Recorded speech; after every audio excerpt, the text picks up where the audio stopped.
I am so grateful for these children that we have in this congregation. Truly, it's wonderful. And so often, and today is no exception, I listen to the children's story and I think, that's all we need. We can go home now. Sorry, you're stuck with me. I mean, you can go home now, but I'd prefer that you don't. So, good morning, dear Silverwood people. And welcome to the second installment of Mark chapter 1. Last week, Clayton invited us to sit down, to fasten our seatbelts and make sure that our seats were in an upright position, and note where the exits are in case his sermon got too long. Well, I've got news for you.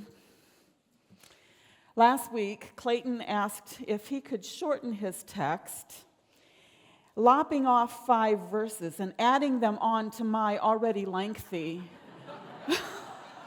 passages that I was supposed to cover today. So, the doors are locked now, and this trip is about to become a journey.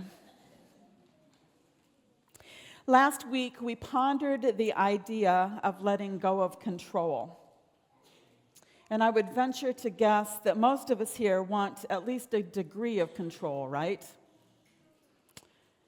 For some of us, letting go of control holds terror.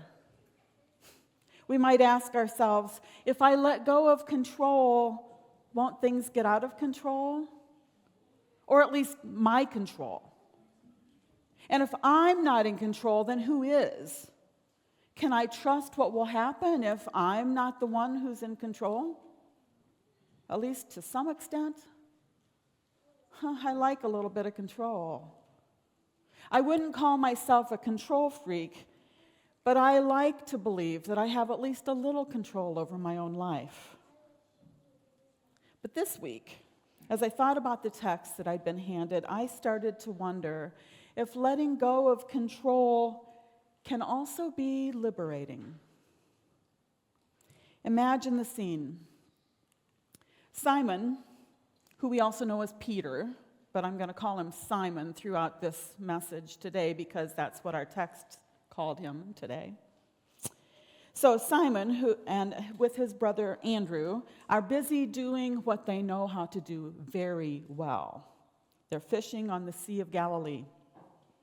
They know the feel of the nets in their hands, the feel of a good casting of the nets, and the feel when the cast is a poor one.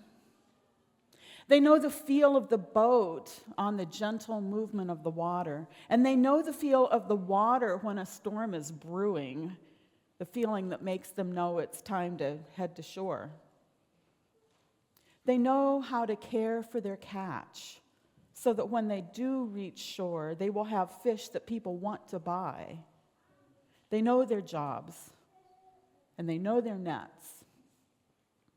And then, according to Mark, along comes this man named Jesus who calls out to them, "Follow me, and I will make you fish for people." And immediately, they leave their nets and they follow him. Well, we know from other gospel writers that there's more that might have happened, but Mark says immediately they left their nets. Just a bit farther down the shore are James and John, also fishermen. And these men are with their father Zebedee. It's a family business, big enough to have hired men. They too know and understand their business. They too have nets in their hands, not fishing, but mending their nets. Jesus calls to them, and immediately, they too leave their nets and they follow him. Who is this man who compels fishermen to let go of their livelihood? Who is this man? Now, I can't hear this story without remembering my own call to ministry, at least a portion of it. And so I'm going to tell you this little portion of it. I was a senior in high school. I was driving home. I was alone, driving home in the evening after a youth meeting from my church. And I'm glad that I lived where I did because the roads were straight, no curves, it was quiet, and I heard a voice. I was alone. I heard a voice, and I reached for the radio, and it was off. I looked in the back seat, and there was nobody there, and I heard this voice.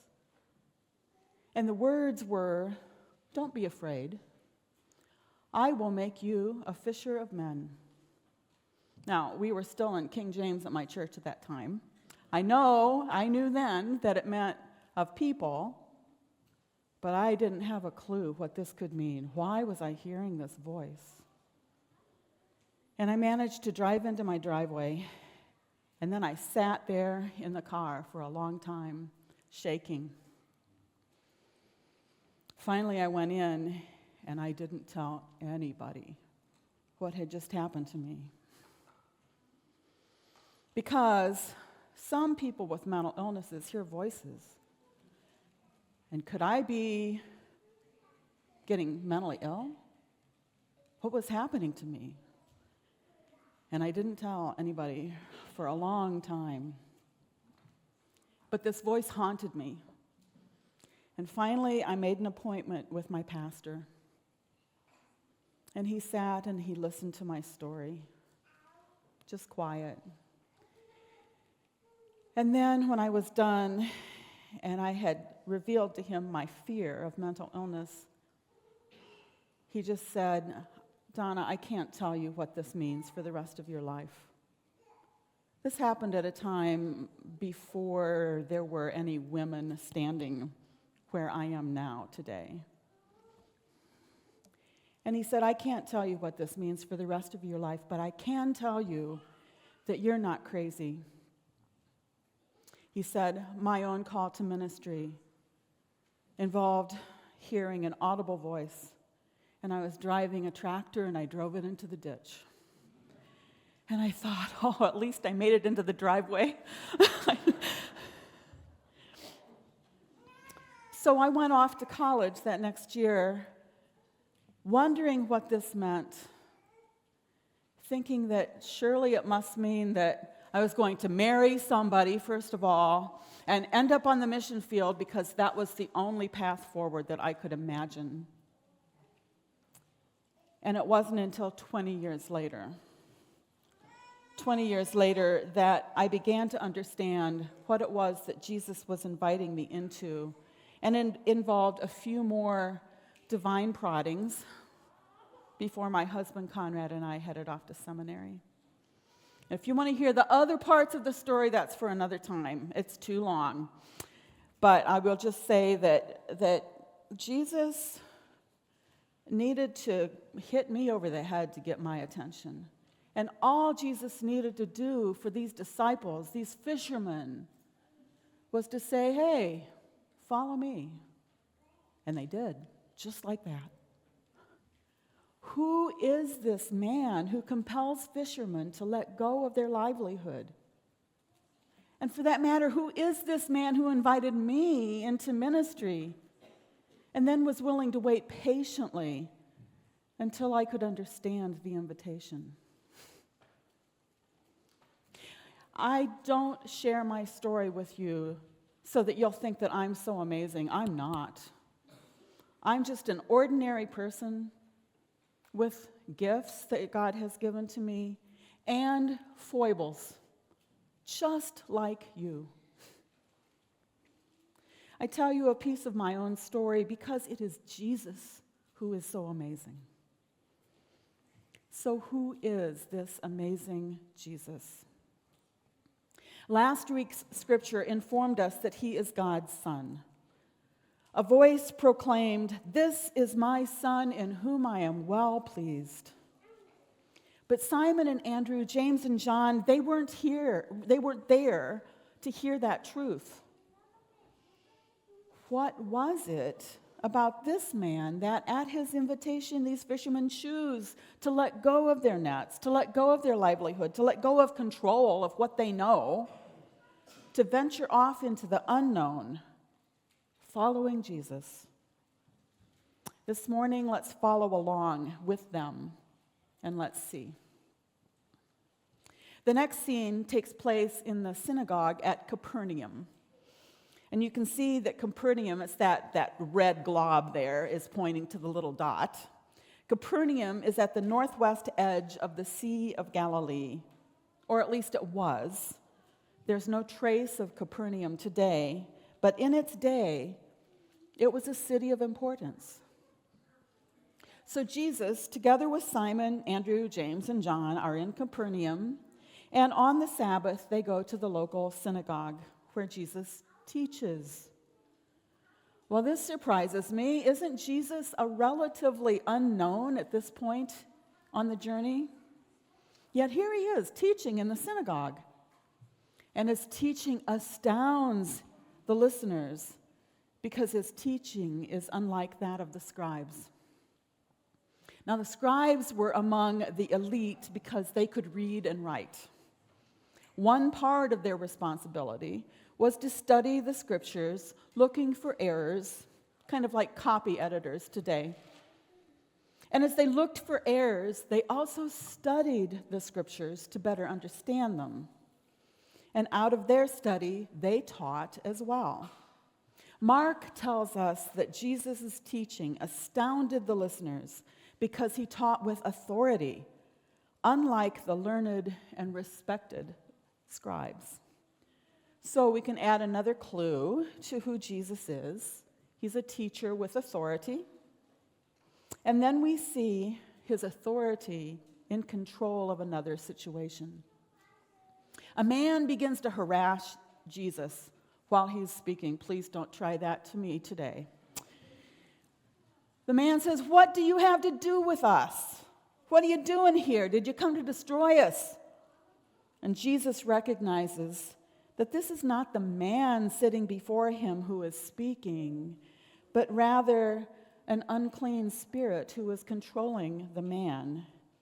And he calls this spirit to come out of him.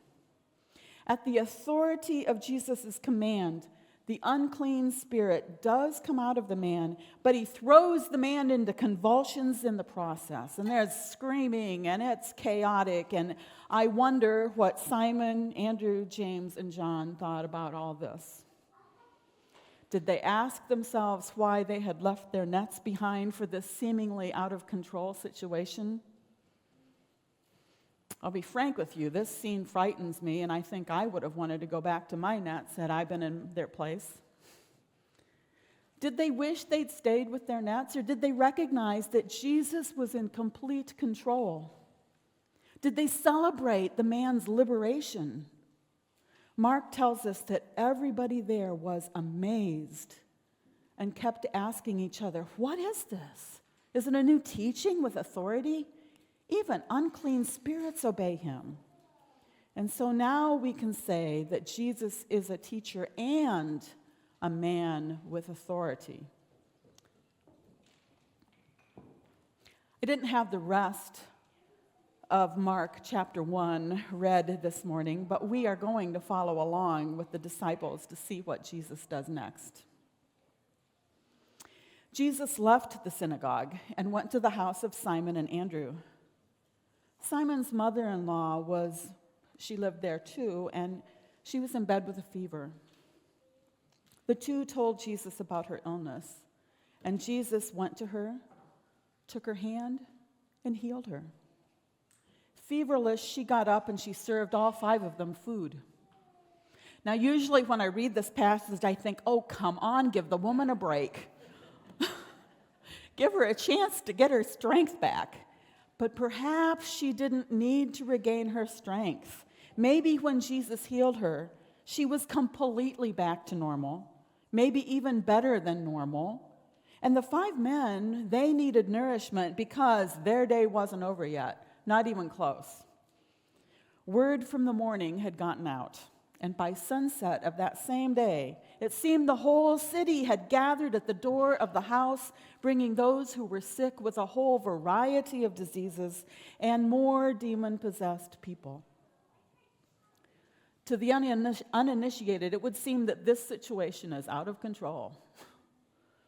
But Jesus is in control, and Jesus healed them all.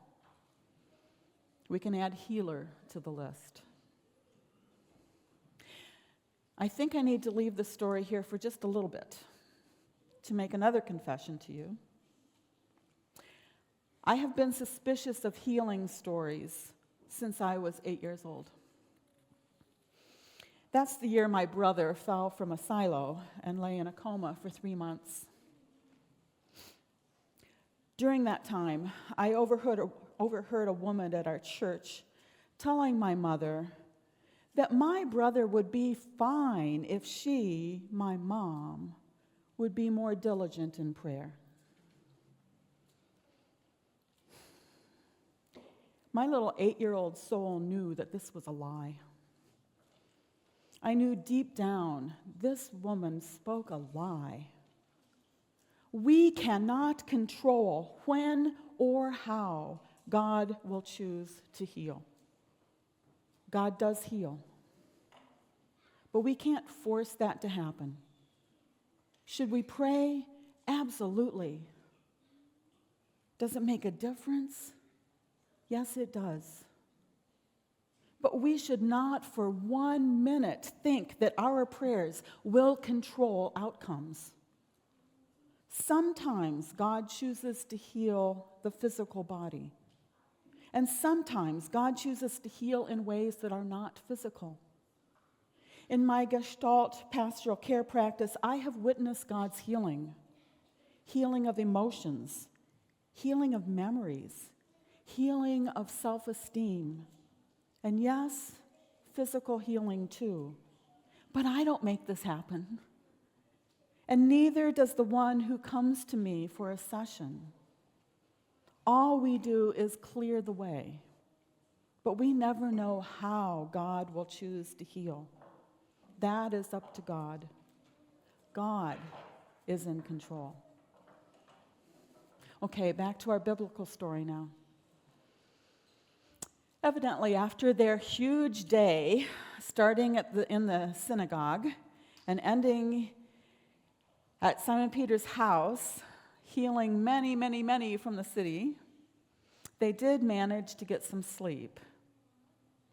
Because the text says, in the morning, while it was still very dark, he, Jesus, got up and went out to a deserted place, and there he prayed. So we learn that he's a man of prayer. Simon, Andrew, James, and John come looking for him. They're men on a mission. When they find him, they inform him that everyone is looking for him with the unspoken expectation that Jesus will return with them to the city where everybody wants to have him. But Jesus is a man of surprises. Instead of returning to the city, Jesus says that they will be heading to other parts of Galilee because he has a message and it must be told all over. So he's a man with a message. Pardon me, I spent the last 2 weeks ill.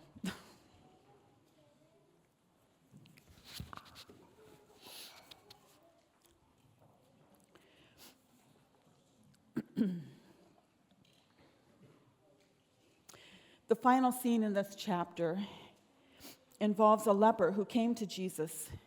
He knelt at Jesus' feet and begged him for healing. Actually, the man's words were, "If you choose, you can make me clean." The man was asking for much more than a clean bill of health. He was asking to be made a member of society again. Lepers were considered to be unclean. It wasn't only a fear of catching this terrible disease. It was believed that touching a person with leprosy would so defile the one who was touching that they would be ceremonially unclean and therefore not allowed to enter the temple or synagogue, banning them from worship. So lepers were ostracized, not allowed to be a part of the society. When they were on the streets, they had to announce that they were unclean so that an innocent person would not accidentally touch them. Can you imagine living your life like this, believing yourself to be a dirty person, unable to be close to another person, unable to be close to God because they weren't allowed in the temple, and made to announce your deplorable condition to everyone you met. Can you imagine? Well, Jesus could. In fact, Mark writes that Jesus was moved with compassion. Jesus understood the man's condition, which went way beyond being physically ill. He understood it so well, he could imagine himself in this man's place, and he stretched out his hand and he touched the man. I wonder if the 4 fishermen who had so recently become followers of Jesus recoiled at Jesus' touch. Would they too become ceremonially unclean by their association with this man who dared to touch the unclean? Did they wish that they had not given up their nets, their lives on the sea, their control? Or did they marvel at this man who was compassionate and unafraid to get his hands dirty? Did they regret their choice to give up control, or did they feel liberated, exhilarated even to be in the company of such a man? I'm going to close this message by reading something that was in a sidebar in one of my Bibles. It's called Grasping the Nets. And as I read, I invite you to close your eyes and enter into a time of prayer.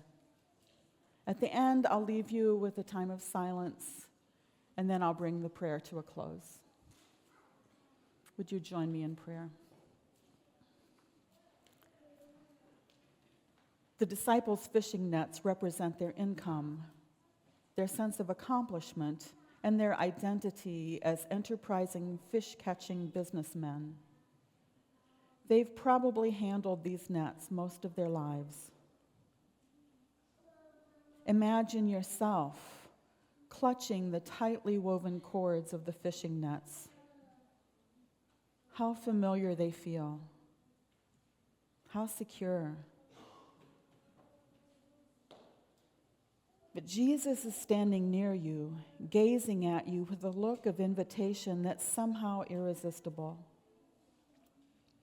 He's asking you to let go of the nets and find your security in Him. Jesus walks daily through your life, calling you to follow Him. What is God asking you to let go of today? What do you need to relinquish in order to conform your heart to the heart of Jesus?